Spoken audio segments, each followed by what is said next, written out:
第五維度的短暫旅人。2019年10月的一個夜晚，我艾米麗湯普森，一個29歲的倫敦圖書館員，正獨自走在泰晤士河邊。秋風吹過，河面泛起微波，我低頭看着手機，準備叫一輛計程車回家。就在這時，天空突然閃過一道刺眼的紫光，我還沒來得及反應，一股無形的力量將我吸入半空，然後一切都變成了黑暗。醒來時，我發現自己漂浮在一個無邊無際的空間裡，四周沒有地面，沒有天空，只有無數閃爍的光點，像星辰般環繞着我。一個聲音在我腦海中響起，柔和卻帶着一種超越人類的威嚴。艾米麗湯普森，我們是第五維空間的守序者，邀請你見證我們的領域。我驚恐地四處張望，卻看不到任何實體。第五維空間，這是什麼意思？你們為什麼選我？我們觀察過你，那聲音說，你的心靈充滿疑問，對未知有渴望。這是一場短暫的旅程，你將在這裡停留一天，然後返回你的世界。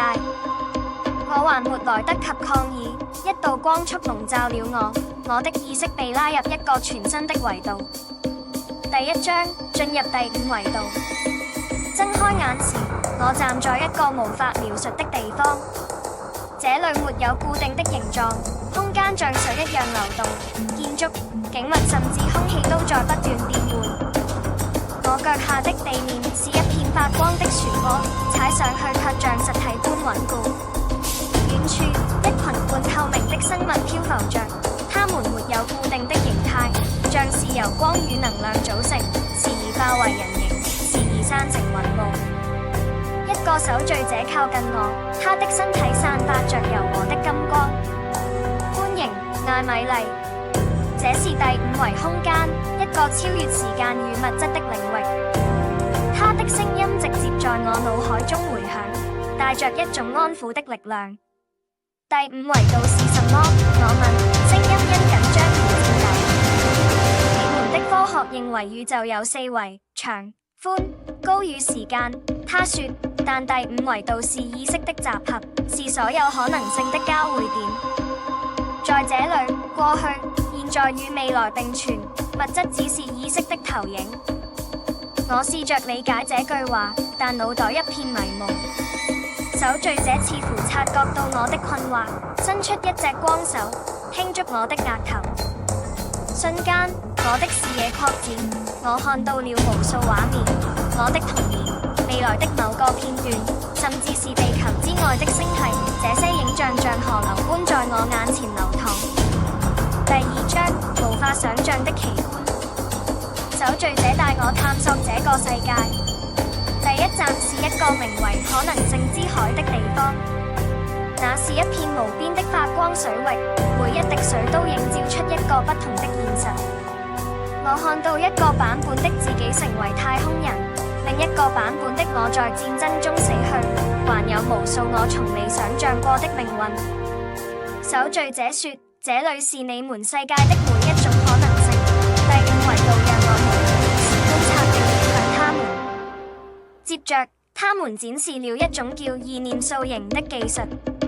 我被帶到一個空曠區域，守序者告訴我，想着你最熟悉的事物。我閉上眼，腦海中浮現倫敦的紅色雙層巴士。睜開眼時，一輛巴士出現在我面前，完美無瑕，甚至能聽到引擎聲。但當我伸手觸碰，它瞬間化為光點消散。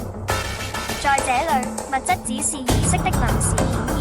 守序者解釋，最震撼的是一座共鳴之塔。這座塔由無數旋轉的光環組成，每個光環發出不同的頻率，交織成一首無法形容的音樂。我走進塔內，感覺自己的意識被放大，與整個宇宙相連。我聽到了地球上每一顆心跳的聲音，感受到無數生命的喜悅與痛苦。那一刻，我淚流滿面，第一次明白了整體的意義。第三章，一天的啟示。在第五維度的一天過得很快，但每一秒都充滿驚喜。我問守序者，你們為什麼不把這些知識帶到地球？我們可以用它解決戰爭、飢餓，所有問題。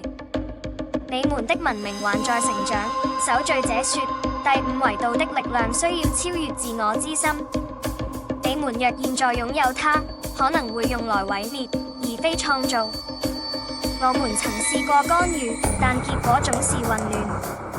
我沉默了，想起地球上的紛爭與貪婪。守序者繼續說，你在這裡的一天，是我們送你的禮物。帶着這些記憶回去，或許你能點燃一絲改變。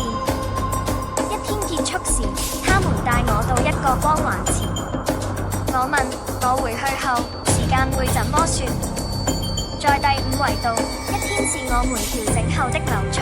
守序者說，對地球來說，會是10年。10年，我驚叫，那我的家人、朋友，這是旅程的代價。他說，但你會帶回無法衡量的東西。我還想爭辯，光環已亮起，我被吸入其中。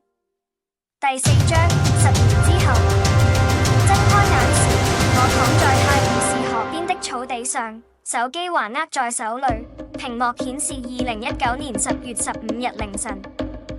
可當我回到家，卻發現一切都變了。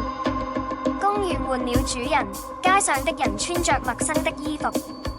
我驚恐地查了手機，日期是2029年10月15日，整整10年過去。我找到報紙，得知這10年間，世界變得更糟，氣候危機加劇，戰爭頻發，倫敦的街道滿是抗議者。我的父母以為我失蹤，已搬離城市，朋友們早已各自生活。我像個幽靈，站在熟悉又陌生的世界裏，但第五維度的記憶還在。我記得可能性之海的啟示，記得共鳴之塔的感動。我決定用這些改變什麼？我開始寫書，記述我在第五維度的經歷。雖然很多人當它是科幻小說，但也有少數人被觸動，開始反思自己的選擇。尾聲。